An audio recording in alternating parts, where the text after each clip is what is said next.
கர்த்தரும் இரட்சகருமாய் இருக்கிற இயேசு கிறிஸ்துவின் நாமத்தினாலே உங்களை வாழ்த்துகிறோம், ஆசீர்வதிக்கிறோம். प्रभु और उद्धारकर्ता यीशु के नाम से आपको आशीष करते हैं। தேவனுடைய வசனம் ஆசீர்வாதத்தை கொண்டு வருகிறது. और प्रभु का वचन आशीष को ले आता है। ஆண்டவர் தம்முடைய நாமத்தை ஆராதிக்கிற பிள்ளைகளை ஆசீர்வதித்து நோய் நொடி இல்லாத ஒரு நல்ல வாழ்க்கையை கர்த்தர் தருகிறார். और प्रभु अपने जो बुलाए हुए बच्चों को आशीष करता है और बिना किसी बीमारी से और बिना किसी अच्छे भलाई चंगाई से விடுதலையோடு வாழ வேண்டும், அதுவே தேவனுடைய விருப்பமாய் இருக்கிறது. छुटकारे के साथ जीवन बिताना है, यही प्रभु की इच्छा है। ஆகவே பயப்படவே கூடாது, கர்த்தர் நம்மை ஆசீர்வதிப்பார். इसीलिए डरने की आवश्यकता नहीं, प्रभु हमें आशीष நாம் करेगा। நம்பி இருக்கிறவர் என்னார் என்று நாம் அறிந்திருக்க வேண்டும். और हम भरोसा करने वाले ये व्यक्ति है करके हमें जानना அவர் चाहिए। நல்லவர், वो भला है, அவர் வல்லமையானவர், वो सामर्थ्यवान है மகிமையானவர். और महिमा का है। கர்த்தருடைய ஆசீர்வாதத்தில் நிரப்பி இருக்கட்டும். प्रभु के आशीष में हमें बरकरार நம்முடைய रहना है। தியானத்துக்காக கர்த்தருடைய வசனத்தை வாசிக்கலாம். हमारे ध्यान के लिए परमेश्वर के वचन को पढ़ेंगे। நீதிமொழிகளின் புஸ்தகம் नीति वचन 28வது அதிகாரம் 28वां अध्याय 20வது வசனத்தை முதலாவது நான் தமிழ்ல வாசிக்கிறேன். 20वां वचन को पढ़ेंगे। உண்மையுள்ள மனுஷன் பரிபூரண ஆசீர்வாதங்களை பெறுவான், ஐஸ்வர்யவானாவதற்கு தீவிரிக்கிறவனோ ஆக்கினைக்கு தப்பான். सच्चे मनुष्य पर बहुत आशीर्वाद होते रहते हैं, परंतु जो धनी होने में उतावली करता है वह निर्दोष नहीं ठहरता। வேதம் சொல்லுகிறது, कलाम कहता है உண்மையுள்ள மனுஷன் और एक सच्चा मनुष्य பரிபூரணமான ஒரு ஆசீர்வாதங்களை பெறுவான். एक परिपूर्ण आशीष को पाता है। இந்த உலகத்துல எல்லாருடைய ஒரு ஆசை ஆசீர்வாதத்தோடு வாழ வேண்டும். दुनिया में एक इच्छा है हर एक मनुष्य का कि वो आशीषित रहे। தேவன் அதை ஆசீர்வதிக்கும் போது அது ஆசீர்வாதமா இருக்கும். प्रभु अगर उसे आशीष करता है तो वो आशीषित ही வசனத்துக்காக रहेगा। ஜெபம் பண்ணலாம். इस वचन के लिए प्रार्थना करेंगे। பரிசுத்தம் இரக்கமும் நிறைந்தவரே ஸ்தோத்திரம். पवित्र और अनुग्रह से भरे हुए प्रभु, வேத வார்த்தையின்படி நீர் உங்களை ஒவ்வொருவரையும் ஆசீர்வதித்திருக்கிறீர். वचन के अनुसार आपने हम हर एक को आपने आशीष किया। வேதம் சொல்லுகிறது உண்மையுள்ள மனுஷன் பரிபூரணமான ஆசீர்வாதத்தை பெறுவான். लेकिन कलाम कहता है कि सच्चा मनुष्य उस आशीष को पाता है। அப்படிப்பட்ட ஆசீர்வாதத்தை இந்த வசனத்தை கேட்கிற ஒவ்வொரு ஜனங்களும் கிடைக்கணும். और वैसे आशीष को पाने वाले हर इस दुनिया को, इस लोगों को मिलना அந்த चाहिए। உண்மை, அந்த உத்தமம், அந்த வசனம் ஜனங்களை அப்படிப்பட்ட பரிபூரணமான நிலைக்கு கொண்டு வரணும். और प्रभु वो वचन आप उनको जो है उस परिपूर्ण स्थान में ले आना है। நீர் அப்படியே செய்வீரா? आप ऐसे ही कीजिए। எங்களை தாழ்த்தி ஒப்பு கொடுக்கிறோம். नम्रता से अर्पण करते இயேசுப்பா, हैं। நீங்க பேசுங்க, நாங்கள் கேட்போம். आप बातें कीजिएगा, हम सुनेंगे। இயேசுவானுடைய நாமத்துல பிதாவே, यीशु के नाम से मांगते हैं आमीन। पिता, आमीन। ஆசீர்வாதம் மிகவும் அவசியம். आशीषित बहुत ही अवश्य है। கண்டிப்பா கர்த்தர் நம்மளை ஆசீர்வதிப்பார். जरूर हमें प्रभु आशीष करता है। எழுதியிருக்கிறது உண்மையுள்ள ஒரு மனுஷன் பரிபூரணமான ஆசீர்வாதங்களை பெறுவான். यहाँ पर लिखा है सच्चे मनुष्य पर बहुत आशीर्वाद होते ही रहते हैं, ஐஸ்வர்யவானாக வேண்டி தீவிரிக்கிறவனோ ஆக்கினைக்கு தப்பான். और परंतु जो धनी होने की में उतावली करता है वह निर्दोष नहीं ठहरता। தேவன் வழியாக வருகிற ஒரு ஆசீர்வாதம், प्रभु की ओर से आने वाली एक आशीष சுயமாக வருகிற ஒரு और ஆசீர்வாதம். खुद के विचार से आने वाली आशीष। தேவன் சில விதிமுறைகளை உலகத்துல வைத்திருக்கிறார். प्रभु कुछ नियमों को वहाँ पर रखता है। கடினமான உழைப்பு கண்டிப்பா ஆசீர்வாதத்தை கொண்டு வரும். एक कठिन बात, बहुत मेहनत के बाद இது ले आती தேவன் है। வைத்திருக்கிற ஒரு சட்டம். ये प्रभु की ओर से रखा हुआ एक नियम है। உலகத்துல யாரா இருந்தாலும் சரி, दुनिया में कोई भी प्रकार வேலை के लोग செய்தால் क्या हो, அவங்களுக்கு கண்டிப்பா பணம் கிடைக்கும். अगर काम करते हैं तो उनको कमाई मिलती இது है। நல்லவனோ கெட்டவனோ அப்படி இல்லை. या भला है या बुरा है वैसा नहीं। ஒவ்வொரு மனிதனுக்குமே கர்த்தர் அவனவனுக்கு வேண்டிய நன்மைகளை செய்கிறார். हर एक मनुष्य को उसकी जरूरत के काम को प्रभु देता है। நல்லோர் மேலும் தீயோர் மேலும் தேவன் சூரியனை பிரகாசிக்க பண்ணுகிறார். अच्छे और बुरों के ऊपर प्रभु उस आशीष को उंडेलता है। ஆனால் தேவனை நம்பாதவர்கள் கூட இந்த உலகத்துல ஆசீர்வாதமா இருக்கிறார்கள். लेकिन जो प्रभु के पर भरोसा नहीं करते वो लोग भी इस दुनिया में आशीषित हैं। அந்த ஆசீர்வாதத்தை பற்றி வேதம் சொல்லவில்லை. उस आशीष के बारे में कलाम नहीं कहता, ஆனால் தேவன் கொடுக்கிற ஆசீர்வாதம் வேற. लेकिन प्रभु की ओर से देने वाला आशीष अलग है। தேவன் கொடுக்கிற ஆசீர்வாதம் என்ன? प्रभु की ओर से देने वाली आशीष क्या அது है? பணத்தை பற்றி சொல்லவில்லை. वो कुछ पैसे के बारे में नहीं உலக कहता, பிரகாரமான ஆசீர்வாதத்தை பற்றியும் சொல்லல. दुनिया के प्रकार के आशीष के बारे में नहीं कहता। உலகத்துல வேதம் சொல்லுகிறது, दुनिया में कलाम कहता है, வேதம் பைபிள்ல ஆண்டு சொல்லுகிறாரு, प्रभु कहता है நீ முதலாவது தேவனுடைய ராஜ்யத்தை தேடு, और पहले प्रभु के राज्य की खोज இது कर, எல்லாமே உனக்கு எல்லாமே கிடைக்கும். ये सब चीजें तुझे साथ में दिया இது जाएगा। எல்லாருக்கும் கொடுக்கப்பட்ட ஒரு ஆசீர்வாதம். ये सबको दिया गया एक ஆனா आशीष இத है। மட்டுமே நீ பிரயாசப்பட்டால் தோல்வி அடைவாய். लेकिन केवल इसके लिए मेहनत करे तो हार जाएगा। ஆசீர்வாதம் எப்படி வரும்? आशीष कैसे आएगी? நான் தெய்வத்தை சார்ந்திருக்கும் போது வருகிற ஒரு ஆசீர்வாதம். जब प्रभु के भरोसे पे रहते हैं तो आने वाली एक आशीष। தெய்வம் இல்லாம நிறைய இடங்களை என்னெல்லாமோ செய்தாங்க. वह बिना खुदा का बहुत लोग कुछ कुछ करते हैं। நிறைய வியாபாரிகள் बहुत सारे जो கடையை திறக்கும் போது, अपने दुकान को खोलने के समय கடையை पर, அடைக்கும் போது, अपने दुकान को बंद करने இல்ல के समय ஏதாவது पर, ஒரு தொழிலை ஆரம்பிக்கும் போது या कोई काम धंधा आरंभ करने के समय என்னெல்லாமோ செய்தாங்க. पर कुछ ना कुछ करते हैं। வாசல் அப்படி இருக்கணும், और दरवाजा उस तरफ रहना है, நான் திறக்கும் போது இந்த மணி இருக்கணும், और मैं खोलने के समय पर ये आवाज आनी चाहिए, இப்படிப்பட்ட ஆட்கள் முதலாவது வரணும், ऐसे लोग पहले आने चाहिए। இப்படியெல்லாம் நினைத்து ஐஸ்வர்யத்தை பெருக்குவதற்கு எதையாவது செய்வாங்க. और अपने अमीरता को और बढ़ाने के लिए कुछ कार्य करते ஆனா हैं। சாராய கடை திறக்கவன் பாருங்க, लेकिन दारू का दुकान खोलने वाला அவன் எங்க देखिए, வாசல் வாசல் வச்சாலும் பயம் இல்ல, और वो किस भी तरफ पे वो दुकान को खोले तो कोई அவன் चिंता தூக்கவே नहीं, மாட்டான், பெருக்கவே மாட்டான், அப்படி கிடக்கும். और वो कभी झाड़ू लगाने की जरूरत नहीं है, उतना शुद्ध रहेगा। அங்க வருகிற ஆட்களும் அப்படிப்பட்டவங்க தான். और वहाँ पर आने वाले भी उसी प्रकार के हैं। பேப்பர்ல வருது ஏகப்பட்ட பணம் சாராய கடையில தான் வருது. और पेपर में आता है बहुत सारे पैसे वहीं से मिलता இது है। ஆசீர்வாதமா? क्या ये आशीष है? இதெல்லாம் சாபமான ஒரு வழி. ये श्रापित रास्ता है। எல்லாருக்கும் தெரியும் இது சாபமான ஒரு வழி. सारे लोग जानते हैं ये श्रापित है। அநேக குடும்பங்கள்ல கண்ணீர் வடிக்கிறார்கள். बहुत सारे लोगों के अंदर ये आंसू आते हैं, மனைவியை இழந்து பிள்ளைகளை இழந்து தெருவில் நிற்கிறார்கள். और अपनी पत्नी को खोकर बच्चों को खोकर रास्ते पे खड़े हैं, சாப்பாட்டுக்கு வழி இல்லாம இருக்காங்க. और अपने लिए खाने के लिए इस रास्ता नहीं। ஆனா கர்த்தர் சொல்லுகிறார், लेकिन प्रभु कहता है உண்மையுள்ள ஒரு மனிதன். एक सच्चा मनुष्य। உண்மை என்ன உண்மை? सच्चा क्या है? கர்த்தர் கொடுத்ததிலே நான் நீதியாய் உண்மையாய் இருக்க வேண்டும். प्रभु जो दिया है उस पे हमें सच्चाई से रहनी है। என்ன வேலையானாலும் சரி, कोई भी काम क्यों ना रहे, நான் உண்மையாய் இருக்க வேண்டும். हमें सच्चाई से रहना है। கர்த்தர் ஸ்தோத்திரம். प्रभु की महिमा हो।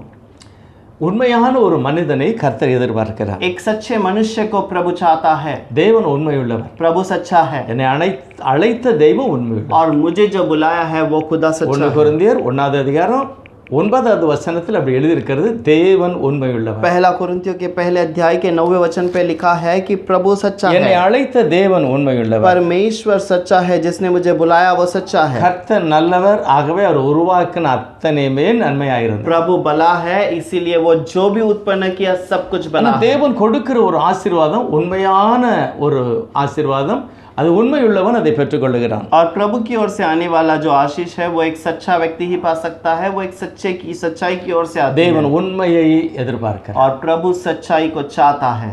சங்கீதம் 51வது சங்கீதம் वचन संहिता 51 के 6வது अंदर வசனத்துல 6 वचन पर தாவீது சொல்கிறார், दाऊद कहता है, தேவனே என் உள்ளத்துல உண்மை இருக்க வேண்டும் என்று நீர் விரும்புகிறீர். हे प्रभु तो चाहता है कि मेरे हृदय में सच्चाई रहे। உண்மை ரொம்ப முக்கியமானது. सच्चाई बहुत ही ஒளிமறை मुख्य है, இல்லாத ஒரு வாழ்க்கை, और बिना किसी गड़बड़ी की एक सच्चाई। தேவனோடு உண்மை, கணவனோடு மனைவியோடு பிள்ளைகளோடு எல்லாரிடத்திலும் உண்மை. और प्रभु की पास में सच्चाई से रहना, पत्नी के साथ में, बच्चों के साथ में, सबके साथ में सच्चाई से रहना। 58வது அதிகாரத்துல यशाया 58 के अंदर, உன் உடன் பிறந்தவனுக்கு உன்னை ஒழிக்காதே என்று சொல்லி இருக்கிறது. और तेरे साथ में जिसने जन्म लिया है उसके लिए अपने आप को ना छुपा, அப்பொழுதுதான் உன் வாழ்க்கையில் வெளிச்சம் இருக்கு. और तब तेरे जीवन में वहां पर उजियाला रहेगा। பவுல் சொல்லுகிறார், पौलुस कहता है, தேவன் என்னை உண்மையுள்ளவன் என்று எண்ணி இந்த கனமான ஊழியத்தை எனக்கு தந்தார். और प्रभु ने जाना कि मैं सच्चा हूँ, इसलिए ये आदरणीय ये जो सभा को मुझे அதாவது दिया உண்மை है। एक सच्चाई, என்ன உண்மை அப்படின்னா, क्या सच्चाई है? அதாவது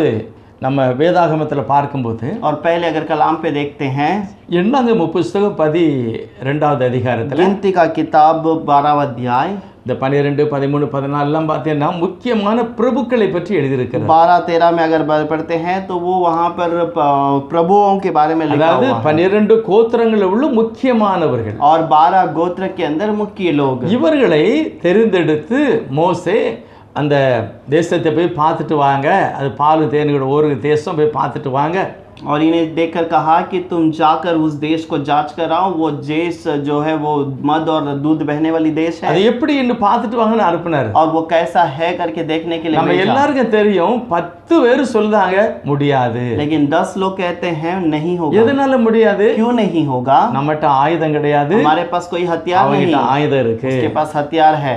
நம்மகிட்ட பலன் கிடையாது, அவங்கிட்ட பலன் இருக்கு. हमारे पास कोई ताकत नहीं है, वो सामर्थवान நம்ம है। சாதாரண ஆளு, அவன் பலசாலி. और हम साधारण लोग हैं, वो सामर्थवान है। இப்படிதான் அவங்க தீர்மானித்தார். और ऐसे उन्होंने निर्णय किया। ஆனா காலேப் என்ன சொல்றாரு? लेकिन कालेब क्या कहता है? யோசுவா என்ன சொல்றாரு? योशुआ क्या कहता है? தேவன் நல்லவர், प्रभु भला है, கர்த்தர் நல்லவர், प्रभु भला है, அவர் உண்மையுள்ள தேவன், वो सच्चा खुदा நமக்கு है, வாக்கு கொடுத்திருக்கிறார். उसने हमें वाग्दान दिया, அதனால इसीलिए பயப்படாதங்க, डरना नहीं, ஜனங்களை குழப்பாதங்க, लोगों को गड़बड़ी ना தேவன் लेंगे, அந்த ஆசீர்வாதத்தை நமக்கு தருவார். प्रभु हमें वो आशीष देगा, அந்த ஆசீர்வாதத்தை தருவார், वो आशीष को देगा, தேவன் தருவார். प्रभु देगा, அவர் தானே கொண்டு வந்திருக்கிறாரு, वही तो ले आया है, அவர் தானே வழி காண்பிச்சாரு. वही तो रास्ता दिखाया, ஏன் பயப்படுதீங்க? क्यों आप डरते ஆனா हैं? 10 பேர் लेकिन 10 लोग சாதாரணமானவர்கள் அல்ல, முக்கியமானவர்கள். साधारण लोग नहीं, मुख्य लोग हैं, முடியாது, और नहीं होगा, நமது சோதரிக்க முடியாது. हम उसका हकदार नहीं அவன் बन பலசாலி, सकते, वो सामर्थ्यवान நம்ம है, வெட்டுக்கிளி, हम तो अकेले இவங்கெல்லாம் हैं, உண்மையற்றவர்கள், और ये सच्चाई के साथ में தெய்வத்துக்கு नहीं है, உண்மை இல்லாதவர்கள், और प्रभु के लिए सच्चाई में नहीं रहते, கொடுக்கப்பட்ட உத்தியோகத்துக்கு உண்மை இல்லாதவர்கள், अपने दिए गए काम पर सच्चाई से नहीं அனுப்பப்பட்ட रहते, விஷயத்துல உண்மை और இல்லாதவர்கள். भेजे गए उस काम पे सच्चाई में नहीं ஆனா रहे। கர்த்தர் சொல்லுகிறார், लेकिन प्रभु कहता है என்னாகும் 14வது அதிகாரத்துல गिनती के 14वां अध्याय के अंदर அவர் யோசுவாவை பற்றி, அவர் காலேபை பற்றி சொல்லும்போது சொல்லுகிறாரு. कालेब के बारे में वो कहता है, நான் வாசிக்கம் பாருங்க 14வது அதிகாரத்துல 14वां अध्याय के अंदर 24வது வசனம். 24वां वचन, என்னுடைய தாசனாகிய காலேப் मेरा दास जो कालीब है வேற ஆவியை உடையவனாய் இருக்கிறபடியினால், और वो एक अलग आत्मा का है, इस कारण உத்தமமாய் என்னை பின்பற்றினபடியினாலும், और उत्तम रीति से मेरा पीछा किया, அவன் इसलिए போய் வந்த தேசத்திலே அவனை சேர பண்ணுவேன். उस जिस देश पर जाकर आया वहां पर मैं उसे पहुंचाऊंगा, அந்த சந்ததியும் கண்டிப்பா சுதந்திரிப்பார். और उसके संतान भी उसको हकदार இந்த बनेंगे। காலேப்புக்கு எப்படி இந்த ஆசீர்வாதம் கிடைக்கிறது? ये कालीब को कैसा वो आशीष मिलता है, எப்படி கிடைக்கிறது? कैसे मिलता है? இவனுடைய பிரயாசம் அல்ல, इसकी मेहनत नहीं, தெய்வத்தை உண்மையாய் நேசித்தான். प्रभु को सच्चाई से उसने प्रेम किया। நீங்கள் ஆண்டவருடைய காலை போய் பிடிச்சுக்கிட்டு ஐயா உம்மை நேசிக்கிறேன் நேசிக்கிறேன் சொல்லுகிறது அல்ல நேசிப்பு. आप प्रभु के पैर को पकड़कर प्रभु प्रेम करता हूँ ये सही नहीं है कि आप ஏதோ उसे ஒரு प्रेम करते புத்தகத்தை हैं, படிச்சுட்டு ஸ்தோத்திரம் ஸ்தோத்திரம் ஸ்தோத்திரம் இது அல்லையா அன்பு? और आप कोई किताब को पढ़कर धन्यवाद धन्यवाद केवल ये धन्यवाद नहीं இது होता, அன்பு அல்ல. ये प्रेम नहीं है। பைபிள் சொல்லுகிறது, बाइबल कहता தேவன் है எனக்கு கொடுக்கப்பட்ட ஊழியத்துல, प्रभु ने जो मुझे सेवकाई दी है, கொடுக்கப்பட்ட குடும்பத்துல, दिए गए जो परिवार கொடுக்கப்பட்ட है, பொறுப்புல, दिए गए जो काम है, தெய்வத்தை நம்பி उस पर प्रभु के ऊपर भरोसा करके அவர் என்னோடு கூட இருக்கிறார், वो मेरे साथ है, நான் வெற்றி அடைவேன், मैं जय அவர் என்னை पाऊंगा, அனுப்பினார். उसने मुझे भेजा, அப்படி அவருக்கு உண்மையாய் இருக்கிறார். वैसे मैं उसके लिए एक सच्चाई से रहूंगा। பைபிள் சொல்லுகிறது, உண்மையுள்ள மனுஷன் बाइबल कहता है सच्चाई பரிபூர்ணமான मनुष्य ஆசீர்வாதத்தை பெறுவான். एक परिपूर्ण आशीष को पाता உண்மையுள்ள है, மனுஷன் सच्चाई में रहने वाला அனுப்பப்பட்டவருக்கு உண்மையாய் இருப்பான். और भेजे गए व्यक्ति के लिए सच्चाई से रहेगा। அப்படி இல்லைன்னா ऐसा नहीं சுய है। மகிமை தான் செய்வான். वो अपने खुद के महिमा को करेगा, தேவன் நம்மிடத்துல ஆசீர்வாதங்களை எதிர்பார்க்கிறார். और प्रभु हमारे पास आशीष को அந்த चाहता है। ஆசீர்வாதம் என்ன தெரியுமா? உண்மை. वो आशीष क्या है? वो सच्चाई தேவன் है। என்னிடத்துல உண்மையான ஒரு அன்பை எதிர்பார்க்கிறார். प्रभु मेरे पास में एक सच्चाई प्रेम को நான் चाहता அதை है, தேவனுக்கு செய்ய வேண்டும். और मुझे उसे प्रभु के लिए देना है। உங்களுக்கு தெரியும், நம்ம ஏதேன் தோட்டத்தில் ஆதாம் ஏவாளும் மிகவும் உண்மையா இருந்தார்கள். और हम जानते हैं आदम और हवा एदेन बगीचे में सच्चाई में थे, எது வரைக்கும் தெய்வத்தை சந்தித்தார்களோ அது வரைக்கும். और जब तक प्रभु से मुलाकात किए तब तक, எப்பொழுது அவிசுவாசமான வசனத்தை கேட்டார்களோ और जब उन अविश्वास के वचन को सुना, அப்பொழுது வாழ்க்கை உண்மை அற்றதாய் போய்விட்டது. और तब उनका जीवन सच्चाई के बिना சிலர் चला சொல்லுவாங்க, गया। ஏன் ஏதேன் தோட்டத்தில் அந்த கனியை வைத்தார், और कुछ कहते हैं कि क्यों एदेन बगीचे में वो वृक्ष को रखा, ஏன் அதை அனுமதிக்கிறார்? क्यों प्रभु उसको वहां पर बीज में रखता தெய்வ है? ஞானம். प्रभु का ज्ञान है। கர்த்தர் மனிதனுக்கு ஞானத்தை கொடுத்தார். प्रभु ने मनुष्य को ज्ञान दिया है, அவனே தீர்மானிப்பதற்கு தீர்மானத்தையும் கொடுத்தார். और वही निर्णय लेने के लिए उसको वो काम दे दिया है। அதுதான் தெய்வ சித்தம். यही तो प्रभु की इच्छा அவருடைய है, தீர்மானம். उसका निर्णय। நமக்கும் அப்படிதான் கர்த்தர் हमारे लिए கொடுத்திருக்கிறார். भी वही काम है। நீங்க எதை தீர்மானிக்கிறீர்களோ அந்த தீர்மானத்தின் அடிப்படையில் தான் உங்க வீடு ஆசீர்வாதம். आप जिस बात का निर्णय लेते हैं उसी काम को प्रभु आपके जीवन में ஆண்டவரே करता உம்முடைய है। சித்தப்படி நான் நடப்பேன். हे प्रभु आपके इच्छा से मैं அதுதான் चलूंगा, ஆசீர்வாதம். यही तो आशीष தாவீது है। ராஜா சொல்றாரு, दाऊद राजा कहता ஆண்டவரே है, நான் உத்தம இருதயத்தோடு நடந்து கொள்ளுவேன். हे प्रभु मैं उत्तम हृदय से चलूंगा। எப்பொழுது என் வீட்டுக்கு வருவீர்? कब तू मेरे घर पर आएगा? அநியாயக்காரனு கூட நான் சம்பசம் வைக்க மாட்டேன். और अन्याय करने वालों के बीच में मैं कोई रिश्ता न அப்ப रखूंगा। தாவீதுக்கு தெரியுது, நான் உத்தம இருதயத்தோடு நடக்கும்போது கர்த்தர் என் வீட்டுக்கு வருவார். तब दाऊद को पता है मैं उत्तम हृदय से चलने के समय पे प्रभु मेरे पास आता எல்லார் है। வீட்டுக்கும் கர்த்தர் வருகிறது கிடையாது. हर एक के घर पर प्रभु नहीं आता। உத்தமத்தை கர்த்தர் விரும்புகிறார். उत्तम कार्य को प्रभु चाहता है உண்மையை நான் இருக்க வேண்டும் என்று விரும்புகிறார். और मैं सच्चाई से रहने का इच्छा करता हूँ। ஆகவேதான் காலேப்பை கர்த்தர் அப்படிப்பட்ட ஆசீர்வாதத்திலே கொண்டு और इसीलिए कालिब को प्रभु वहां पर वैसे आशीष को दिया। யோசுவாவின் புத்தகத்திலும் கூட பார்க்கும்போது योशुआ की किताब के अंदर भी जब அந்த देखते हैं கடைசி நேரம் வரும்போது उस आखिरी समय पर யோசுவா 14வது அதிகாரத்துல योशुआ का किताब उस 14वां अध्याय के अंदर அவர் காலேப் சொல்றார் பாருங்க 8வது வசனத்துல. कालिब क्या कहता है ஆனால் देखिए। என்னுடனே கூட வந்த சகோதரர் ஜனத்தின் இருதயத்தை கரைய பண்ணினார்கள். और मेरे साथी जो मेरे संग गए थे उन्होंने तो मेरी प्रजा के लोगों को मन निराश कर दिया। நானோ परंतु मैंने தேவனாகிய கர்த்தருக்கு और मेरे परमेश्वर यहोवा की உத்தமமாய் பின்பற்றி உண்மையாய் நான் பின்பற்றி. पूरी रीति से बात मानी, सच्चाई से। ஆகவேதான் என்னுடைய வாழ்க்கையில் ஒரு பெரிய மாறுதல் இருக்கிறது. और इसीलिए मेरे जीवन में एक बदलावट है। உண்மை இருக்கா அங்க ஒரு ஆசீர்வாதம் உண்டு. सच्चाई है क्या वहां पर आशीष? அவர் சொல்லுகிறாரு, वो कहता है அந்நாளிலே மோசே நீ என் தேவனாகிய கர்த்தரை உத்தமமாய் பின்பற்றினபடியினால் उन दिनों में प्रभु तू कहता है कि तू उत्तम हृदय से मेरा पीछा உன் किया கால் மிதித்த தேசம் உனக்கும் உன் பிள்ளைகளுக்கும் என்றைக்கும் சுதந்திரமா கண்டிப்பா கிடைக்கும். और तूने जिस स्थान पर पैर रखा है वो तेरे और तेरे संतान को मिलेगा। அவரே சாட்சி சொல்றார். वही गवाही देता है। இப்பொழுது இதோ लेकिन अब என் கர்த்தர் சொன்னபடியே நான் உயிரோடு இருக்கேன். और मेरा प्रभु ने जैसे कहा वैसे ही मैं जीवित भी हूँ। இப்போது 45 வருஷம் ஆயிட்டு. अब मेरा 45 साल और बीत அந்த गया। வார்த்தை அவர் சொல்லி நீ நல்லவன் அப்படின்னு சொல்லி நான் இருந்து புறப்படும் போது இந்த மாதிரி எனக்கு 45 வயசு.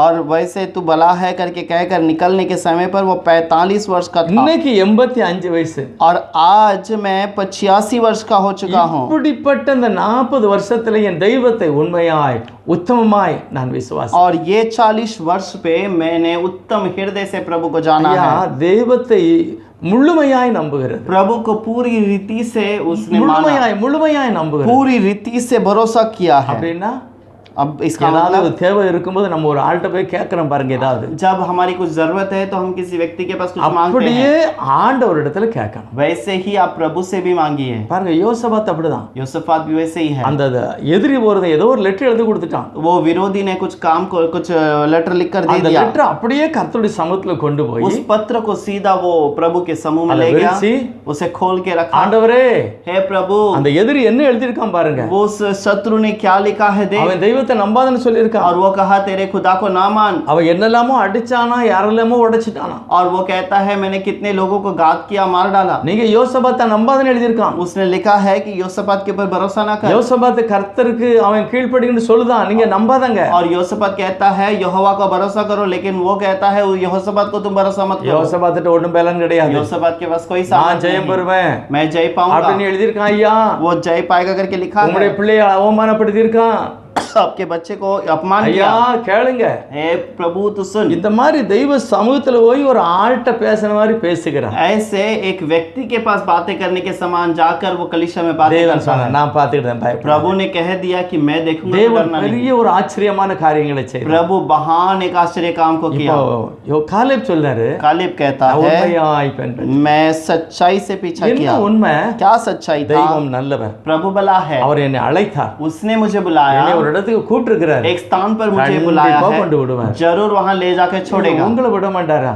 क्या आपको नहीं छोड़ेगा? உங்களை காப்பாற்ற क्या மாட்டாரா? आपको नहीं संभाल இது सकता? வரைக்கும் உங்க பிரயாசத்திலே ஓடி இருக்கு. क्या आपके मेहनत से अभी तक आपने जीवन बिताई है? சில ஊழியக்காரங்க கூட தசமத்தை நம்பி நீங்க வாழுதிய. क्या कुछ सेवक भी पूछते हैं कि क्या दसवांश के भरोसे पे आप जीवित बिताते யாரோ हैं? காணிச்சு கொடுப்பாங்க, அதுக்காக நீ ஊழியத்துக்கு வந்திய. क्या कोई तुमको दान देगा उसके भरोसे पे तुम सेवकाई में உன்னை आए हो? ஆரம்பத்துல அப்படி இல்லையே. तुम्हारा आरंभ तो ऐसा नहीं था। தெய்வத்தை நம்பி தானே நம்ம வந்தோம். तुम केवल प्रभु के भरोसे पे ही तो आए हो। கர்த்தரை நம்புங்க. इसलिए प्रभु के அவர் भरोसे எப்படியா पे கைவிடுவார்? वो कैसे तुम्हें छोड़ेगा? உலகம் பூரா இருக்கிற ஒவ்வொரு பிராணிகளுக்கும் ஜீவராசிகளுக்கும் படி அளக்கிற தெய்வம். और दुनिया भर के रहने वाले जो हर एक व्यक्ति के लिए मोतोल कर देता है। பைபிள் சொல்லுது, கூப்பிடுகிற காக்கை குஞ்சிக்கும் ஆகாரம் கொடுக்கிறார். और वो कहता है बुलाने वाले जो चिड़िया को भी या कौवों के बच्चों को भी वो भोजन देता है। நம்மள விட்டுருவாரா? क्या हमें छोड़ देगा? ஐயோ, அவர் உண்மை உள்ள தெய்வம். वो सच्चा खुदा है। எனக்கு கொடுக்க வேண்டியதை நிறுத்தவே மாட்டார். मुझे जो चाहिए उसे कभी नहीं காலேப் रुकाएगा। அறிஞ்சிருந்தார். कालिब जानता அவர் था உண்மை உள்ளவர். वो सच्चा खुदा है। நானும் உண்மை உண்மையா இருப்பேன். मैं भी सच्चाई से ஆகவே रहूंगा। தான் அவர் சொல்லுகிறார், इसीलिए वो कहता है 40 வருஷம் 45 வயசுல நான் வந்தேன், 40-45 वर्ष में मैं यहाँ पर आया, இப்போ எனக்கு 85 வயசு. अभी मैं 86 वर्ष का हो चुका हूँ அன்றைக்கு இருந்த பலன்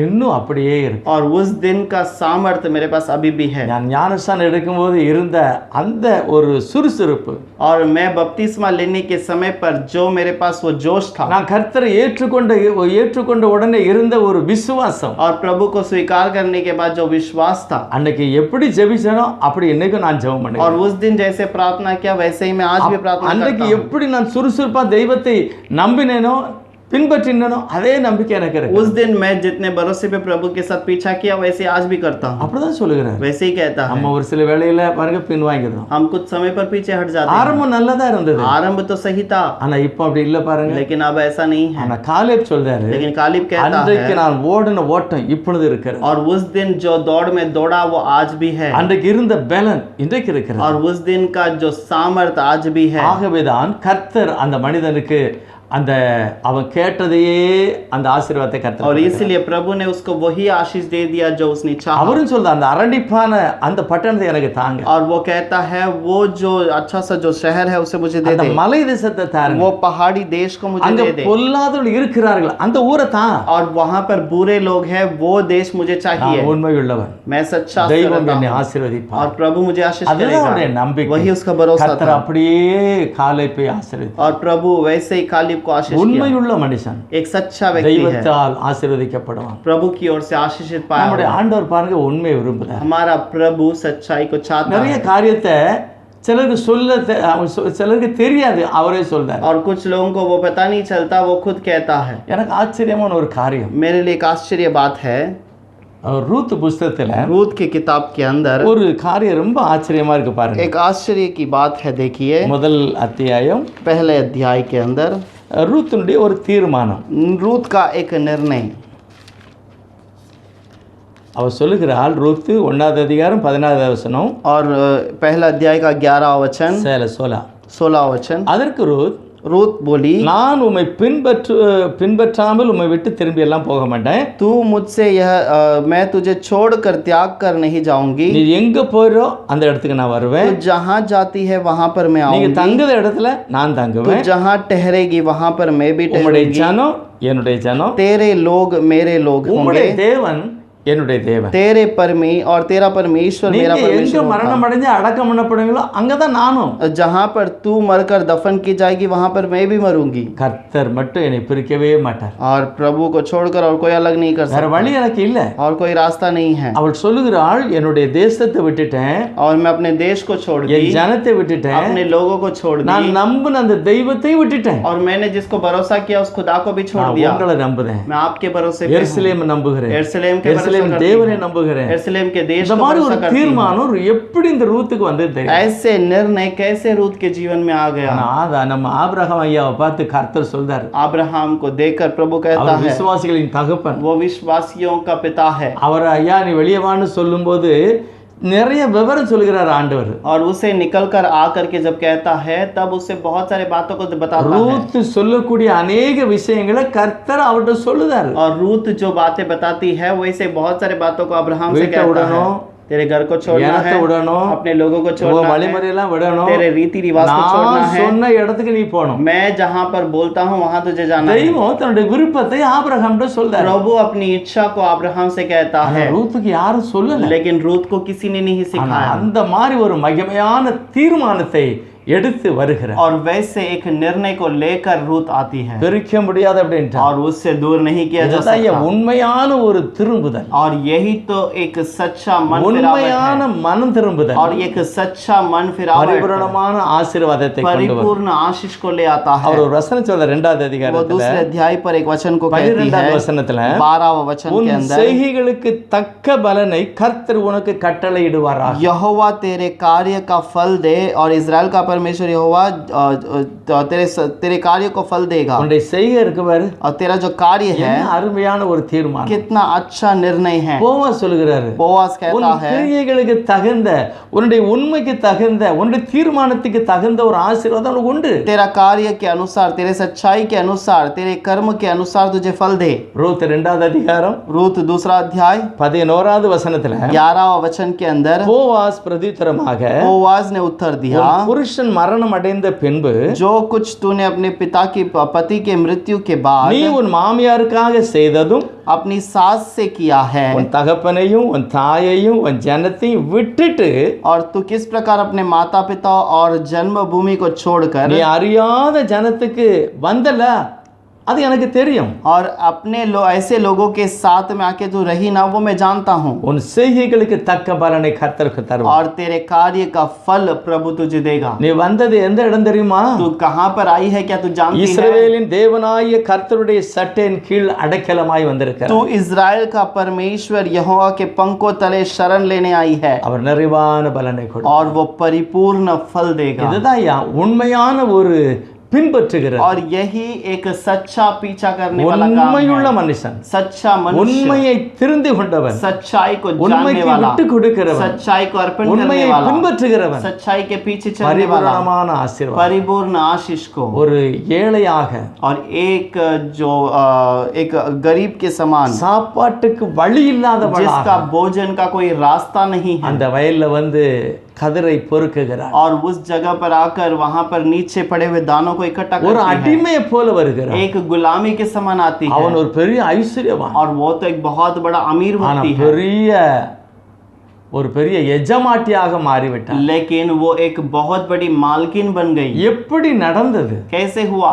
உண்மை, सच्चाई, கர்த்தரை பின்பற்றுகிறதுல உண்மை, प्रभु के पीछे करने में सच्चाई, தீர்மானத்துல உண்மை, अपने निर्णय में सच्चाई, வாழ்க்கையில் ஒரு பெரிய மாற்றம். अपने जीवन में बदलावट है। அம்மோனியனும் மோவாபியனும் வரவே கூடாது. और अम्मोनी और मोवाबी उस स्थान पे आना ही नहीं ஆனா चाहिए। வசனம் சொல்லுகிறது, எரேமியா தீர்க்கதரிசியில சொல்லுகிறார், लेकिन यिर्मयाह भविष्यद्वक्ता में कहता है, அம்மோனியனும் மோவாபியனும் கண்மலையில குடியிருக்கிற புறாவை போல நீ மாறினார். और कल अम्मोनी और मोवाबिया, यदि तू उस चट्टान पे रहने वाले कबूतर के समान बदल जाए, வாழ்க்கை மாறும், तेरा जीवन बदलेगा, சிறையிருப்பு மாறும். तेरा रहने वाला स्थान தீர்க்கதரிசி बदलेगा। சொல்லி இருக்கிறார்கள். जब भविष्यद्वक्ताओं ने कहा है, அப்படியே மாற்றினதுனால, और वैसे ही बदल दिया, பொய்யை इसलिए, விட்டுட்டு மெய்யான வழிக்கு और வந்ததுனால झूठे को छोड़कर सच्चाई के रास्ते पे आई பைபிள் है। சொல்லுகிறது, बाइबल कहता है உண்மையான மனுஷன் एक सच्चाई கர்த்தரையே சார்ந்து கொள்வான். प्रभु के भरोसे पर रहता है। யோபனுடைய வாழ்க்கையிலும் கூட அப்படிப்பட்ட ஆசீர்வாதம் இருந்தது. अयुब के जीवन में भी ऐसे आशीष யோபு थी। நிறைய காரியத்தை சொன்னார். अयुब ऐसे बहुत सारे ஆனா बातों को कहा, அவன் 3 பேரும் மாறி மாறி மாறி மாறி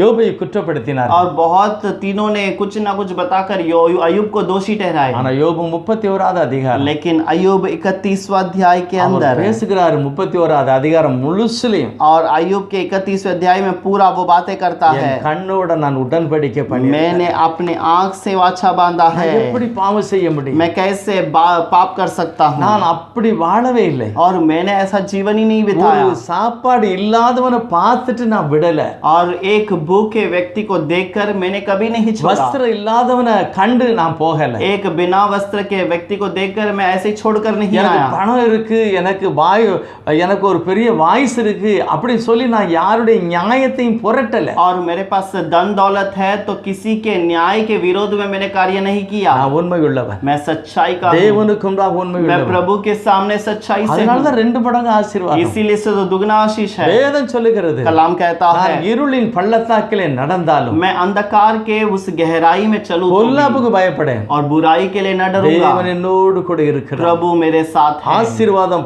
பின்னால வருகிறது. आशीष मेरे पीछे है। ஏன்? क्यों? உண்மையுள்ள மனுஷன் और सच्चाई का व्यक्ति பரிபூரணமான ஆசீர்வாதங்களை परिपूर्ण आशीष को पाता है। தேவன் அப்படிப்பட்ட மகிமையான ஆசீர்வாதத்தை கொடுத்தார். प्रभु एक परिपूर्ण ऐसे आशीष को இன்னொரு दिया है। ஆச்சரியமான ஒரு காரியம், और एक आश्चर्य बात है, என்னாகம புத்தகத்துல गिनती के किताब के अंदर 28வது அதிகாரம் நினைக்கிறேன், शायद 28वां अध्याय होगा, 27வது அதிகாரம், 27वां अध्याय। இதுல ஒரு ஆச்சரியமான ஒரு காரியத்தை इस பாருங்க. पर एक आश्चर्य बात है, தேவனும் மோசே இவங்கெல்லாம் என்ன செய்தாங்கன்னு பாருங்க. और प्रभु और मूसा ने क्या किया है देखिए. எண்ணாகமம் 27வது அதிகாரத்துல और वो जो गिनती का किताब 27वां अध्याय, இதுல யோசேப்பின் குடும்பத்தை சார்ந்த ஒரு மனிதனை பற்றி எழுதியிருக்கிறது. और यूसुफ के परिवार के जो एक परिवार के बारे में लिखा है. சிலேப்பியத்தின் குமாரத்திகள் और सलोफात के बच्चे. அவருக்கு ஆம்பளை பிள்ளை கிடையாது. उसका कोई लड़का नहीं जन्मा था. 5 பெண்கள் இருக்காங்க. और उसके सब बच्चे लड़कियां थी. எண்ணாகம புஸ்தகத்துல लेकिन गिनती के किताब के अनुसार சந்ததிகளுடைய பெயர்களையும் பதிவு பண்ணுகிறார். और सारे लोगों के जो नाम है उसे लिखा गया. கர்த்தருக்கு தெரியும், प्रभु को पता है. எண்ணாகமத்துல மோசே தான் எல்லாம் கோத்திரம் கோத்திரமா எழுதுகிறார். मूसा ही सब जगह पर गोत्र गोत्र करके लिखता ஆனா है. பங்கு வைக்க போறது வேற ஆளு. लेकिन उसको बांट कर जमीन को बांटने वाला दूसरा இருக்க व्यक्ति. மாட்டாரு. तो उस समय पर मूसा तो नहीं பங்கு रहेगा. வைக்கிறது யோசுவா. और उसे बांटने वाला ஆகவே यहोशू இவர் है. ரெக்கார்ட் பண்ணி வைக்கிறார். इसलिए ये लिख कर रखता है. இப்போ இந்த 5 பெண்களும் और ये 5 लड़कियां வேற எங்க போறாங்க பாருங்க. सीधा कहाँ जाते हैं. 2வது வசனம் சொல்லுது ஆசரிப்பு கூட வாசலுக்கு போறாங்க. और वो वहां पर सारी मंडली के सामने खड़े हो அங்க गए. மோசே இருக்கிறாரு, ஆசாரியன் இருக்கிறாரு, எலியாசர் இருக்கிறாரு. वहां पर मूसा है, याजक है, एलियाजर है. அந்த காலத்துல உள்ள சில பரிசுத்தவான் இருக்காங்க. और वहां पर कुछ प्रधान या लोग भी हैं, पवित्र लोग இவங்க हैं. 5 பேரும் போய் நின்னுட்டாங்க. ये 5 लड़कियां वहां खड़ी हो அங்க गई. சொல்றாங்க, वो खड़ी होकर कहती இங்க है, பாருங்க எங்க அப்பா இறந்துட்டாரு. देखिए हमारा पिता जंगल में मर गया. அவருக்கு ஆம்பளை பிள்ளை கிடையாது. उसका कोई लड़का नहीं था. நாங்கெல்லாம் பொட்ட பிள்ளை தான். हम सब लड़की थे. ஆனா எங்க அப்பா அந்த பொல்லாத கூட்டம் செத்துதே, ஒரு பெரிய கூட்டம் மூட்டோட பாதாளத்துக்கு போச்சு பாரு. और एक बहुत बड़ा झुंड जैसे नाश होकर पाताल में गए थे. கோராயின் கூட்டம் மூட்டோட மோசேக்கு விரோதமா பேசிட்டு அழிஞ்சிட்டோம்ல. वो कोरा का जो झुंड जो मूसा के विरोध में बातें करके नाश हो गए. அந்த கூட்டத்துல எங்க அப்பா இல்ல. उस झुंड में मेरा पिता नहीं எங்க था. அப்பா மோசேக்கெல்லாம் எதிர்க்கல. मेरा पिता मूसा के विरोध में कभी नहीं था. வார்த்தையும் அவர் எதிர்க்கல. वो प्रभु के विरोध में भी न ஏதோ था. தப்பு பண்ணிட்டாரு, அவர் செத்துட்டாரு. और कुछ तो गलत किया, वो मर गया. ஆனா இப்போ அவர் பேரை நீங்க எழுதணும். लेकिन उसके नाम को आपको लिखना है. அவர் பேரை எழுதுறதுக்கு ஒரு பிள்ளை இல்ல. और उसका नाम लिखने के लिए நாங்க उसका 5 लड़का பேர் नहीं. இருக்கோம். हम 5 लड़कियां எங்க हैं. பேரை எழுதுங்க. हमारा नाम लिखिए. எங்களுக்கு கண்டிப்பா சொத்து வேணும். हमको जरूर उसका हक எனக்கு चाहिए. சுதந்திரம் வேணும். मुझे उस जमीन चाहिए. இது நாங்க உண்மையா கேட்கோம். और ये हम सच्चाई से இது मांगते हैं. நீதியா கேட்கும். हम धार्मिकता से எனக்கு मांगते हैं. தான் சொல்லி தேவனுடைய மனிதனாகி மோசேட்ட போய் சொல்ல. अब ऐसे मांगने के लिए मूसा के पास जाकर मांगते हैं. நான் நினைக்கிறேன் மோசேக்கு ஒரு குழப்பமாயிட்டு. मूसा को वहां पर गड़बड़ी हो गई. அது எப்படி கொடுக்க முடியும்? ये कैसे दे सकते हैं? பெண்களுடைய பேரே நம்ம பட்டியல்ல கிடையாது. और कहीं पर भी हमारे नाम के अंदर लड़कियों का नाम नहीं है. இவங்களுக்கு எப்படி சோதனை கொடுக்க முடியும்? इनको कैसे मैं हकदार बनाऊं? சரி பரவாயில்ல சகோதரி கொஞ்சம் நில்லுங்க. और उन्होंने कहा कि बेटियां तुम रुक जाओ. நான் ஆண்டவர்ட்ட போய் கேட்டு வரேன். मैं प्रभु से पूछता हूं. நேரே கர்த்தர்ட்ட போய் கேக்குறேன். सीधा प्रभु के पास जाकर 5வது வசனத்துல 27 எண்ணாகமம் 27:5ல और गिनती के 27:5 के अंदर மோசே அவர்களுடைய நியாயத்தை கர்த்தருடைய சந்நிதியில் கொண்டு போனான். और उनकी यह विनती मूसा ने यहोवा को सुनाई.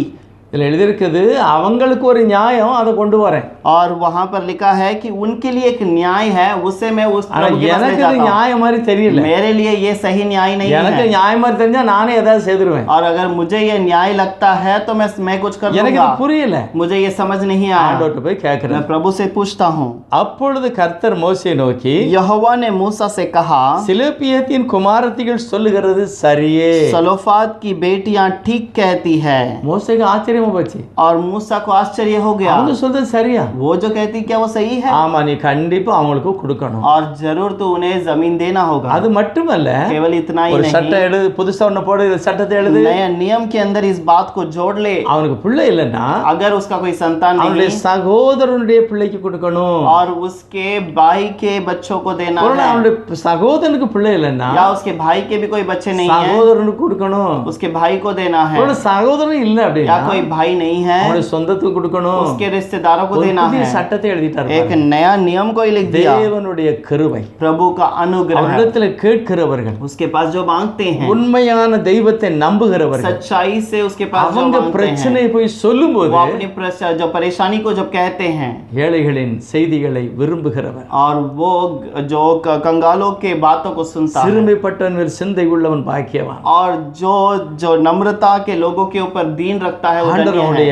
அவங்களுடைய தேவைகளை சந்திக்கிறார். प्रभु उनकी जरूरतों को मुलाकात करता है। யோசுவாவின் புஸ்தகம் 17வது அதிகாரத்தில் योशुआ का किताब 17वां अध्याय, இவங்க பேரை எழுதி சுதந்திரத்தை யோசுவா பிரிச்சு கொடுக்கிறார். और इनके नाम को लिखकर इनकी हक के बातों को दे देता அவங்க है। சொல்லுதாங்க, நாங்க நியாயமா கேட்டையா, वो कहते हैं कि हमने तो न्याय से தேவனுடைய पूछा, மனிதனாக மோசே கொடுக்கணும்னு சொல்லிட்டாரு. और प्रभु का व्यक्ति मूसा ने कहा कि देना है। உண்மையுள்ள மனுஷன் एक सच्चा मनुष्य கர்த்தருடைய ஆசீர்வாதத்தை பெற்றுக்கொள்வான். प्रभु के उस वाग्दान की बातों को पालेगा। அது மட்டுமல்ல, நித்தியத்துக்கு நேராக கர்த்தரவனை நடத்துவார். केवल इतना ही नहीं, वो नित्य की ओर उसे चलाता है। எல்லாற்றை விட மகிமையான ஒரு ஆசீர்வாதம், सबसे बढ़कर महिमा की बात உண்மையான है, ஒரு ஆசீர்வாதம். एक सच्ची बात है। ஆதியாகமத்தில் சிருஷ்டிப்பிலே தெய்வம் ஆசீர்வாதத்தை எப்படி வைக்கிறார்? और उत्पत्ति के अंदर कैसे रचना करने के समय पर आशीष को रखता है, சிருஷ்டிக்கப்பட்டதை கர்த்தர் ஆசீர்வதித்தார். और जो रचना किया है उसे भी प्रभु ने आशीष किया। ஆதாமையும் ஏவாளையும் கர்த்தர் ஆசீர்வதித்தார். आदम हवा को प्रभु ने आशीष किया, ஏழாவது நாளையும் ஆசீர்வதித்தார். और 7वें दिन को भी आशीष किया அதுதான் है। மகிமை.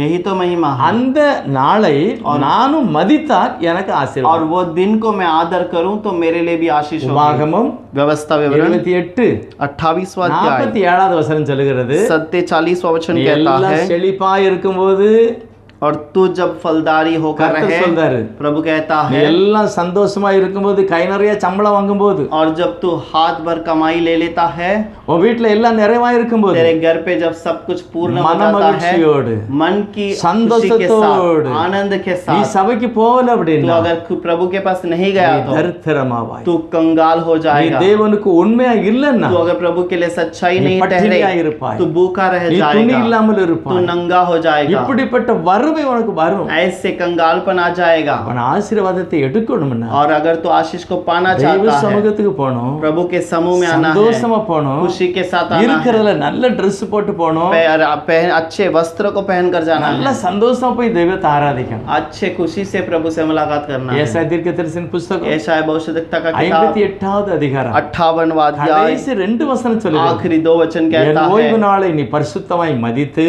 और मेरे विश्राम के दिन को तू पवित्र मानना, நீ அதுல உத்தமமாக என்னை பின்பற்றினால் उत्तम दिल से यदि तू उसका पीछा நான் करे, உன்னை வாழ வைப்பேன். मैं तुझे आशीष அந்த ஒரு करूंगा। வசனத்தை வாசித்து ஜெபம் उस பண்ண वचन को पढ़कर प्रार्थना करेंगे। ஏசாயா 58வது அதிகாரம் यशायाह 58वां अध्याय கடைசி வசனம், आखिरी वचन, அப்பொழுது கர்த்தருடைய மன மகிழ்ச்சியாய் இருப்பாய், और तू यहोवा के कारण सुखी होगा, பூமியில் உயர்ந்த இடங்களில் உன்னை ஏற பண்ணுவேன், और मैं तुझे देश के ऊंचे स्थान पर चलने உன் दूंगा, தகப்பனாகிய யாக்கோபுடைய சுதந்திரத்தால் உன்னை போஷிப்பேன். मैं तेरे मूल पुरुष याकूब के भाग की उपज से तुझे खिलाऊंगा। ஆண்டவரே இதை சொல்லுகிறார். क्योंकि यहोवा खुद நீ ये कहता है, ஆசீர்வாதமாய் இருப்பாய், तू आशीषित நீ रहेगा, சத்தியத்தில் நிலைத்திருப்பாய். तू सत्य पे रहेगा। உண்மையான ஒரு மனுஷனாய் இருக்கணும்னா अगर एक सच्चाई व्यक्ति बनकर रहना தெய்வ है, சமூகத்தை போய் प्रभु के समूह में जाकर உத்தமமாக நான் அவரை பின்பற்றி उत्तम हृदय से उसके पीछे அந்த करके, ஆரம்பத்தில் உள்ள அந்த ஓட்டத்தோடு நான் இருக்கும்போது और उस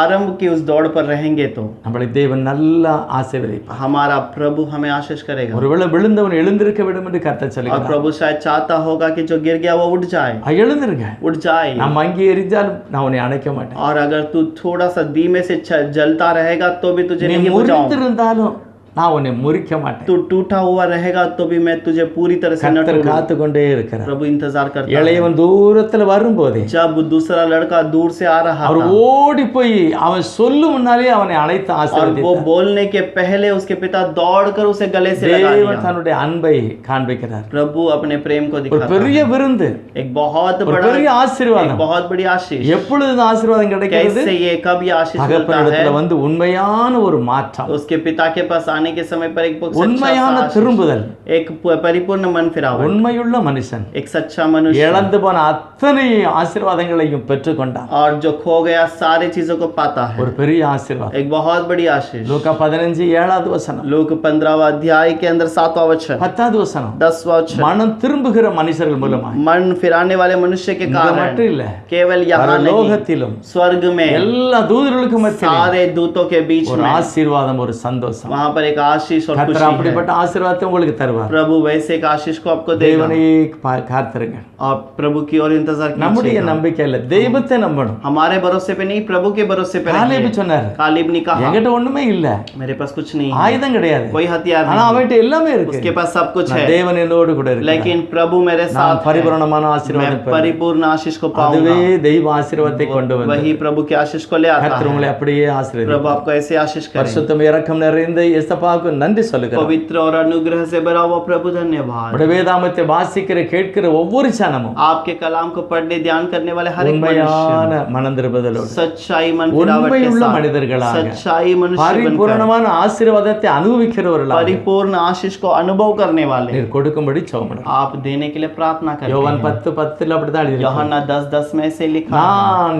அவைகளுக்கு ஜீவன் கொடுக்கவும் मैं उनके लिए जीवन देने அவைகள் பரிபூரணப்படும்படி நான் और வந்திருக்கிறேன். वो जीवन परिपूर्ण होने के लिए मैं आया இயேசுப்பா हूं। நல்ல மேய்ப்பனாக இருக்கிறார். यीशु आप अच्छे चरवाह हैं, அப்படிப்பட்ட ஆசீர்வாதத்தினால் உங்களை வழி நடத்துவாராக. ऐसे आशीष के साथ हमें चलाइए। இயேசுவானுடைய நாமத்தினாலே यीशु के பிதாவே. नाम से मांगते हैं पिता, ஆமென். आमीन।